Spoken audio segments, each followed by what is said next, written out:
Hello friends, આજ તો આપણે ઢોકળાનો પ્રોગ્રામ છે. આથો બહુ મસ્ત આવ્યો છે એટલે ઢોકળા બનાવી લીધા છે. તો આ રીતે પેલો ખાણ ઉતરી ગયો છે ને બહુ મસ્ત ફૂલેલા ઢોકળા બન્યા છે. તો આપણે તો આજ તો ઢોકળા ઉપર ઢોકળા ને એની પર ઢોકળાનો જ પ્રોગ્રામ છે. ઢોકળા અને બાસુંદીને 5 લીટર જેટલી બાસુંદી બનાવી છે. સાતમ ઉપર આપણે ઠંડુ જમવાનું હોય તો આ રીતનો પ્રોગ્રામ હતો. સાતમ ઉપર તો મેં વિડીયો અપલોડ નથી કર્યો, પણ હવે કરું છું. તો આ રીતે આપણે તમે જોઈ શકો છો કે છરીથી ઉખાડા વગર એમને એમ જ ઢોકળા નીકળી જાય છે. તો કેટલું સરસ એટલું ઢોકળા બન્યા હશે અને એકદમ ફૂલીને દડા જેવા ઢોકળા બન્યા છે. તમે જોઈ શકો છો કે કેટલા મસ્ત ઢોકળા બન્યા છે ને એકદમ જાળીદાર છે.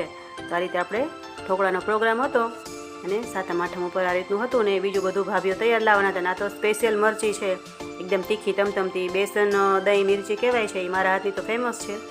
અને આ રીતે બધું બની ગયું છે ને ડાઇનિંગ ટેબલ ઉપર રાખી દીધું છે ઠંડુ થવા. અને જમવું હોય તો તમે લોકો આવી જજો. અને રેસીપી સારી લાગે તો કમેન્ટ પણ કરજો. તો આગળ આ બધી ફૂલ રેસીપી હું અપલોડ કરવાની છું. Thank you for watching.